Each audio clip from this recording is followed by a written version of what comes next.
משאיר את הדברים אצלנו בלב. מה הכוונה? כאילו אני ידעתי שאני צריכה עזרה, כשבארי בא, הילד השני בא, אני הרגשתי שאני צריכה את הפינוק הזה כמו בהיריון הראשון. הרגשתי את זה שזה כאילו משהו שהיה לי ממש חסר. אז לא באתי ואמרתי, בואי ננסה שהוא יבין ונראה מתי הוא יבין, לא, ממש לא.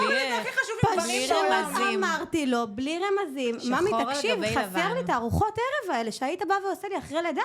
חסר לי את הבוקר הזה של בא לך, אני אקום היום, או לא יודעת מה, חסר לי.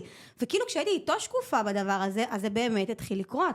אבל זה מה שאני אומרת, כאילו לפעמים אנחנו כאילו, גם אני ככה, שיבינו לבד. שיבינו, וזה לא קורה. זה הבהרה חשובה. דבר ראשון, גברים, חד וחלק, בלי לנסות, בלי רמזים, בלי משחקים. אני רוצה את זה. הם מעדיפים את זה גם, כי הרבה פעמים שזה יצא לי עם רונל, הדיבור הזה, שנגיד ציפיתי טיפה למשהו, ובסוף אמרתי אותו, אז הוא הסתכל עליי, כאילו, בכלל לא דמיינתי, או חשבתי, כאילו, זה